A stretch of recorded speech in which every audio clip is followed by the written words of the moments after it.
எல்லோருக்கும் வணக்கம். ஒரு பொண்ணுக்கு மாப்பிள்ளை பார்க்குறாங்க. மாப்பிள்ளை அமெரிக்காவிலிருந்து வந்து பொண்ணை பார்க்குறாரு. பொண்ணுக்கு பக்கத்தில் இருக்கக்கூடிய பெண் தோழிகள்லாம் ரொம்ப நடிகை ஐஸ்வர்யா ராய் மாதிரி,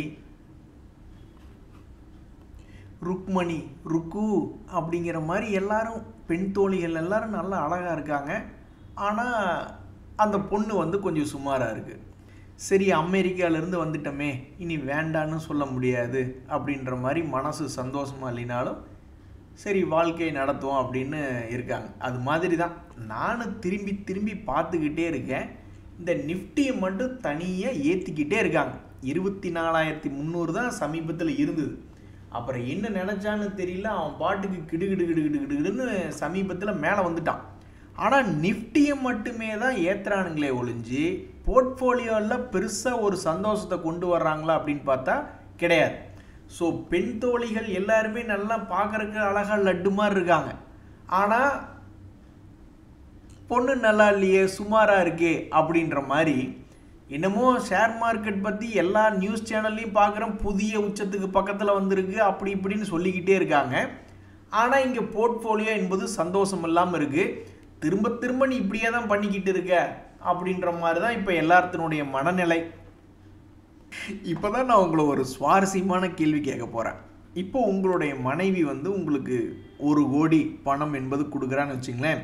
உடனே சில பேர் ஸ்டாப் யுவர் ஆனர், 1 கோடி தீராத தலைவலிகளை வேணால் தருவாங்களே ஒழிஞ்சு 1 கோடி பணம் எப்படி கொடுப்பாங்க அப்படின்னு சில பேர் கேள்வி கேட்பாங்க. அது வேறு டிபார்ட்மெண்ட், அதை விட்டுருவோம்.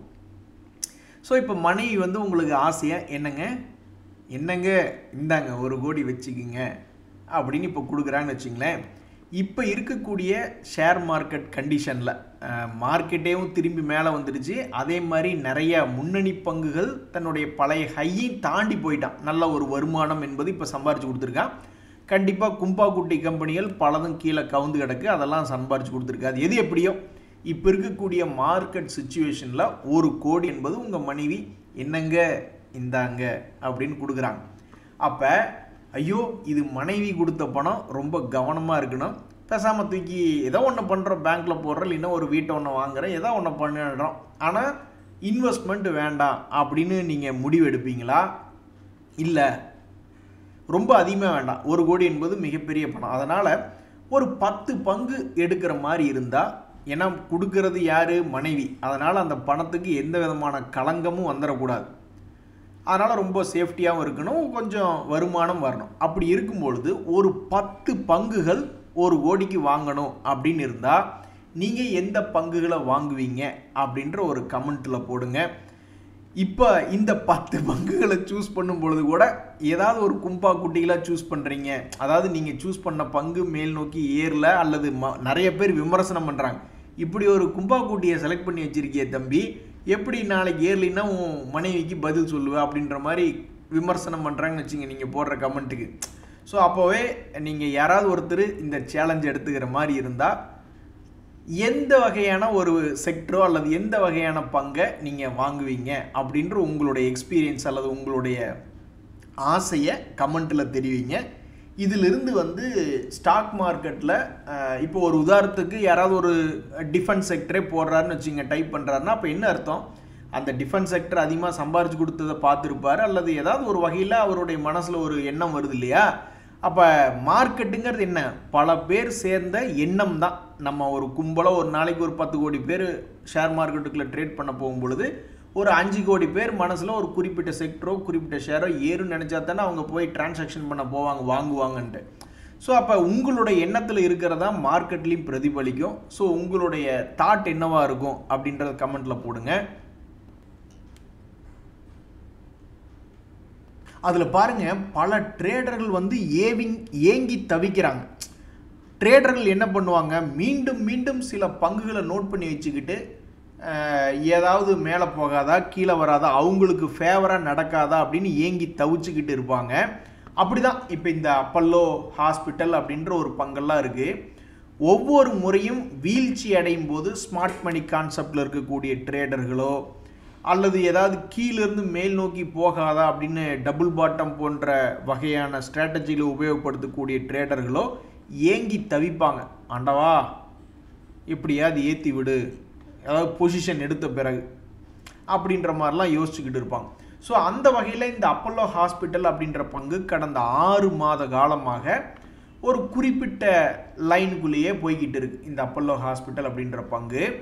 ஸோ அடுத்த 1 மாதம் அல்லது 2 மாதம் அல்லது 3 மாதம் கழித்து எடுத்து பார்க்கும் பொழுது ட்ரேடர்கள் என்ன விருப்பப்படுவாங்கன்னா, ஆண்டவா எங்கள் பொசிஷன் வந்து, அதாவது அவங்க எடுத்து வச்சுருந்தாங்கன்னா எப்படியாவது எங்களை ஏற்றி விடு இந்த இடத்துல இருந்து, அதான் 2-3 தடவை ஏற்றி விட்டுருக்கீங்கள அப்படின்ற மாதிரி அந்த பங்குகளை வச்சிருக்கக்கூடிய ட்ரேடர்கள் பிரார்த்தனை செய்வாங்க. இதே சில ட்ரேடர்கள் வந்து பிரேக் டவுன் ஆகக்கூடிய வாய்ப்பு இருக்கிற மாதிரி தெரிஞ்சதுன்னா அவங்க என்ன எதிர்பார்ப்பாங்கன்னா, இதை சட்டு புட்டுன்னு பிரேக் டவுன் பண்ணி விடுங்க, 4 ரவுண்டு கொடுத்தது அவங்களுக்கு பத்தாதாமா, 5ஆவது ரவுண்டு கீழே இறக்கி விடுங்க அப்படின்ற மாதிரி வேண்டக்கூடிய. ஸோ மிக முக்கியமான ஒரு சென்டர் பாயிண்டில், ஒரு வாலட்டிலிட்டியான பாயிண்டில் வந்து இந்த அப்பல்லோ ஹாஸ்பிட்டல் அப்படின்ற பங்கினுடைய விலை ட்ரேட் ஆகிக்கிட்டு இருக்கு இன்னைக்கு தேதி பொறுத்த வரைக்கும். மார்க்கெட்லேயே என்ன பண்ணுறதுன்னு தெரில. மேலேருந்து விற்றவனும் இருக்கா, கீழேருந்து வாங்கினவனும் இருக்கா, 2 பேரும் சேர்ந்து சென்டர் பாயிண்டில் மார்க்கெட்டை நிறுத்தி வச்சுட்டு போயிருக்காங்க இன்னைக்கு தேதியை பொறுத்த வரைக்கும். ஸோ இது அடுத்த இந்த வருஷம் முடியும் போது நியூ இயர் சமயத்தில் கொண்டாடலாம்னு நினைக்கும் பொழுது இந்த பங்கு மேலே வரும்னு நினச்சவங்க ஜெயிப்பாங்களா, அல்லது இந்த பங்கு இந்த 200 days மூவிங் ஆவரேஜ் உடச்சி கும்பா கூட்டி ஆகிடும் அப்படின்னு கீழே நினைக்கிறவங்க ஜெயிப்பாங்களா அப்படின்றது பொறுத்து இருந்தால் பார்க்கணும். ஆனால் பல்வேறு ட்ரேடர்கள் ஏங்கி தவிச்சுக்கிட்டு இருக்காங்க. இந்த மாதிரி எத்தனையோ பங்குகள் இருக்குது, முக்கியமான பங்குகள்.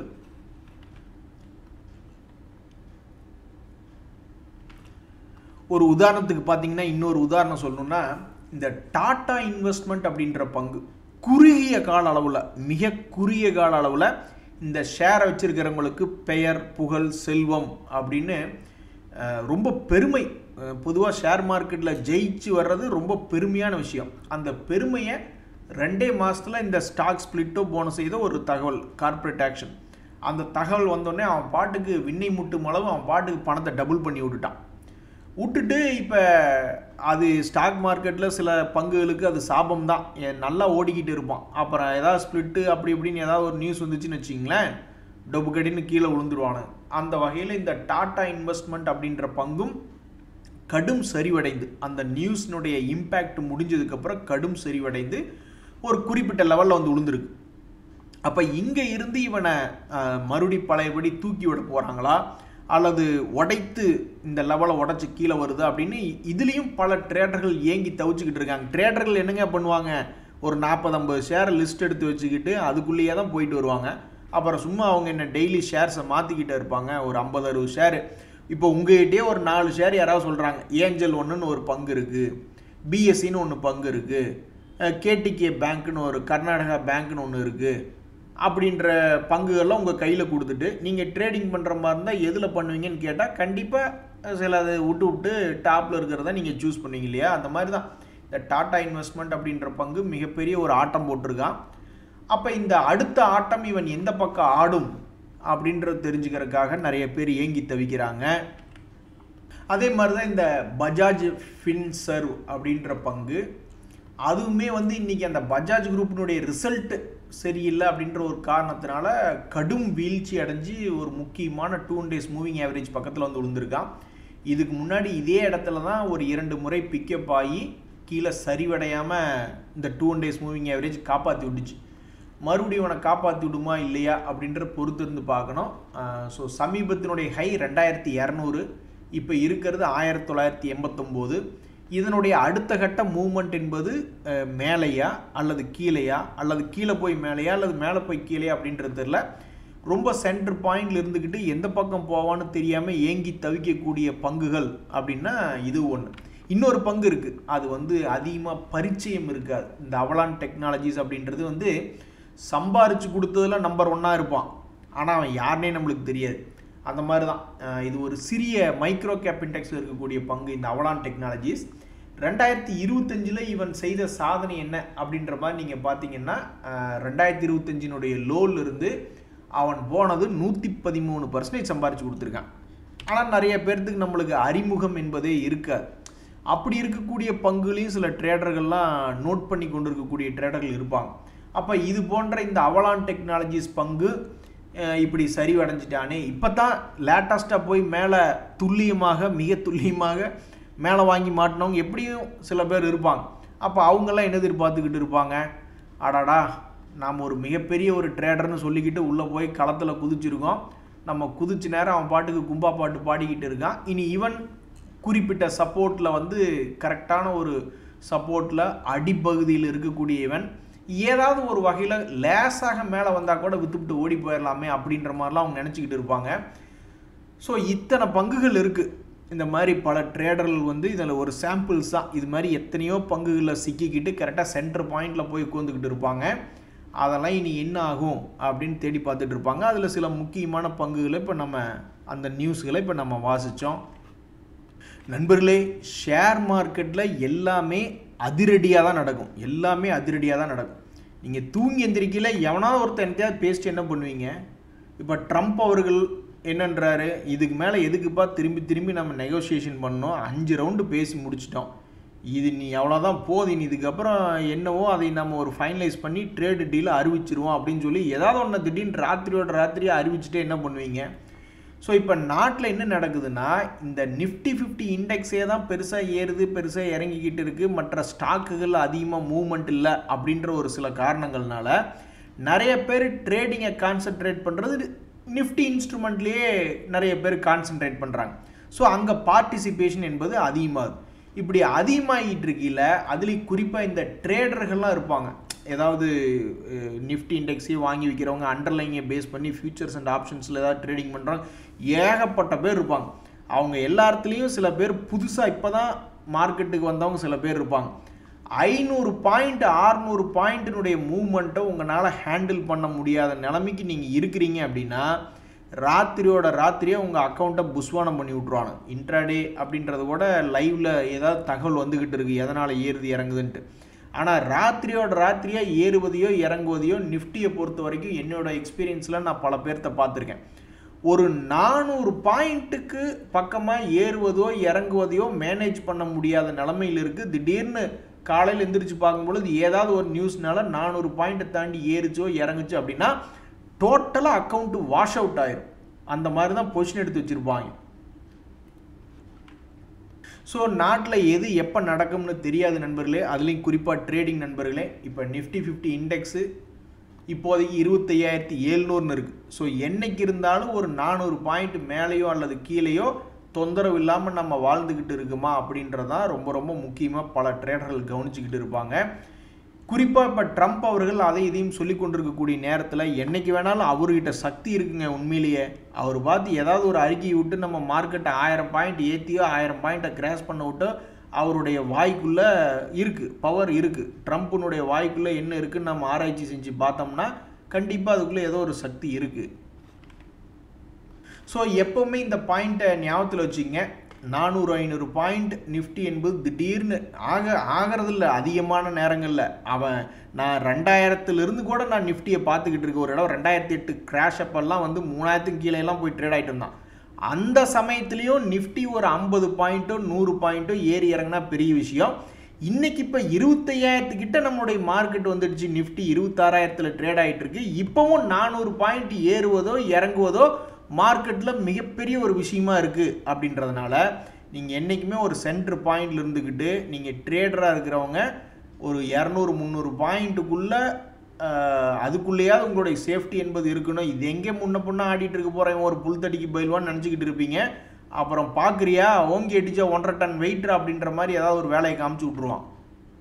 ஐபிஓனுடைய தகவல்களை பொறுத்த வரைக்கும் இன்றைக்கி நீங்கள் பார்த்தீங்கன்னா நீங்கள் பார்த்துக்கிட்டு இருக்கிறது சிட்டோர்கர் அப்படின்ற ஒரு வெப்சைட். அதில் வந்து இந்த ஐபிஓ பற்றிய தகவல்கள் அப்படின்றது இருக்கும் பொழுது அது 221 ரூபா இந்த பைன் லேப்ஸு. அதனுடைய க்ளோசிங் டேட் இன்னைக்கு நிலைமையில் கிரே மார்க்கெட் ப்ரீமியம் என்பது என்ன போய்கிட்டு இருக்கு அப்படின்னு பார்க்கும் பொழுது நான் யாருக்கு எந்த விதமான பாதகமும் பண்ணலை அப்படின்ற மாதிரி அவன் +1% வரல, -1% வரல, ரொம்ப ஃப்ளாட்டாக காமிச்சிக்கிட்டு இருக்கு. இந்த பைன் லேப்ஸ் வந்து எப்படி லிஸ்ட் ஆகுது அப்படின்றத பொறுத்து இருந்தால் பார்க்கணும். அதே மாதிரி ஃபிசிக்ஸ் வாலா அப்படின்ற ஒரு ஐபிஓ, அதில் இந்த 3480 கோடி ரைஸ் பண்ணுற மாதிரி வர்றாங்க. அந்த பங்கு 109 ரூபாய்.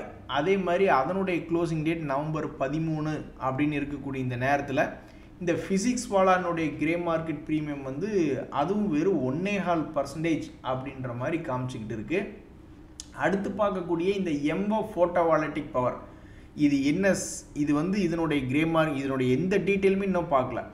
இருந்தாலும் இந்த எனர்ஜி ரிலேட்டடாக பவர் ரிட்டர்ன்னு எழுதி போட்டால் போதும், போர்டில் சும்மா இங்கே மீன்கள் விற்கப்படுன்ற மாதிரி சும்மா எழுதி போட்டால் போதும், ஏதாவது ஒன்று பண்ணுவாங்க. ஸோ இப்போ குத்து மதிப்பாகவே ஒரு குருட் ரூட்லேயே போய் கிரே மார்க்கெட் ப்ரீமியம் பார்க்குறதுக்கு முன்னாடியே நிறைய பேர்த்துக்கு என்னடா பவர்னு எழுதி போட்டிருக்கானே அப்படின்ற மாதிரி தோணும். ஸோ இந்த பங்குனுடைய க்ளோஸ் டேட்டும் நவம்பர் 13. இதனுடைய கிரே மார்க்கெட் ப்ரீமியம் போய் நம்ம பார்க்குறோம் 29 அப்படின்னா ரொம்ப மோசமான சரிவு. இது ஓப்பன் ஆகிறதுக்கு முன்னாடியெல்லாம் 9% அப்படின்ற மாதிரி லிஸ்டிங் கெயின் காமிச்சிக்கிட்டு இருந்த ஒரு ஐபிஓ இப்போ கும்பா குட்டி ஓப்பன் ஆகிற அன்னைக்கு வெறும் 2.25% காமிச்சிக்கிட்டு இருக்கான். இந்த காலத்தில் 2 ரூபா இருந்ததுன்னா ஒரு வெத்தலை பாக்கு கூட வாங்கி போட முடியாத நிலைமையில் நாம் இருக்கோம். ஸோ ஐபிஓவினுடைய சமீபத்திய நியூஸ்கள் எதுவுமே சந்தோஷத்தை தருவதாகவே இல்லை, எல்லாமே துக்க குட்டியாக தான் இருக்குது. இந்த சமயத்தில் ஒரு முக்கியமான செய்தி என்ன, நான் ஒன்று படிச்சுக்கிட்டு இருந்தேன்னா, நம்ம இந்தியாவினுடைய டைரக்ட் டேக்ஸ் கலெக்ஷன்ஸ் என்பது கொஞ்சம் இம்ப்ரூவ் ஆகிருக்கு, க்ரோத் ரெஜிஸ்டர் பண்ணியிருக்காங்க அப்படின்னு ஒன்று படிச்சுட்டு இருந்தேன். அதே சமயம் மியூச்சுவல் ஃபண்டுனுடைய வரவுகள் போன மாதத்தில், அதாவது செப்டம்பர் மாதத்தில் 30,000 கோடி என்பது ஸ்டாக் மார்க்கெட்டில் மியூச்சுவல் ஃபண்டுகள் வழியாக உள்ளே வந்திருக்கு, நம்மளுடைய இண்டிவிஜுவல்ஸ் இந்தியன்ஸ் மூலியமாக வந்திருக்கு மியூச்சுவல் ஃபண்டுகள் மூலிமா. ஆனால் இப்போ இந்த அக்டோபரில் பார்க்கும்பொழுது, நடந்து முடிந்த அக்டோபரில் பார்க்கும்போது அதோட பணம் உள்ள கம்மியாக தான் வந்திருக்கு, 24,690 கோடி தான் வந்திருக்கு அப்படின்ற ஒரு தகவல் வந்திருக்கு. யார்கிட்ட காசு இருக்குது, போட்ட பணத்தை டபுக்குன்னு அப்படியே டபுள் பண்ணி விட்டிங்கன்னா விற்று விட்டுட்டு மறுபடியும் ஏதாவது பணத்தை கிணத்தை திருப்பி போடுவாங்க அல்லது ஏதாவது ஒன்று பண்ணுவாங்க. கடந்த ஒரு வருஷமாகவே பெருசாக இன்கம் இல்லை அப்படின்றதுனால குறைஞ்சிருக்கா, அல்லது ஃபெஸ்டிவல் சீசன், அவன் தீபாவளி கொண்டாடுறது முக்கியமாக, இல்லை கொண்டு வந்து பணத்தை நீ ஸ்டாக் மார்க்கெட்டில் யாரை கேட்டு நீ போட்டுட்ருக்க அப்படின்னு வீட்டம்மா கேட்டாங்கன்னா, நம்ம ஃபஸ்ட்டு ஸ்லைடில் பேசுனது வந்து ஒரு கற்பனை. ஆனால் நிஜத்தில் ஏன் தீபாவளிக்கு பட்டாசு வாங்கி கொடுக்காம துணிமணி எடுத்து கொடுக்காம நீ என்னையா காரியம் பண்ணிக்கிட்டு இருக்க அப்படின்ற மாதிரி கூட இருக்கலாம். ஸோ நீ மறுபடியும் இந்த மாதம் நவம்பரும் சரி டிசம்பரும் சரி இதனுடைய தகவல்களை முடிச்சுட்டு நீ பிப்ரவரி மாதத்தினுடைய தகவல்கள் எப்படி இருக்குது, எது டிஸ்டர்பன்ஸ் ஆகாமல் இருக்கணும் இல்லையா, அப்போ பார்த்தோம்னா மேபி தகவல்கள் கரெக்டாக இருக்குமா இல்லையா அப்படின்றது தெரில. பட்டு தகவலினுடைய இன்ஃபர்மேஷன், அதாவது இன்ஃபர்மேஷன் என்ன சொல்லுதுன்னா, சமீபத்தில் மியூச்சுவல் ஃபண்டுக்குள்ளே வந்த பணம் என்பது அக்டோபர் மாதத்தையும் செப்டம்பர் மாதத்தையும் கம்பேர் பண்ணல, அக்டோபர் மாதத்தில் குறைஞ்சி வந்திருக்கு அப்படின்றதான் நியூஸ். நன்றி, வணக்கம்.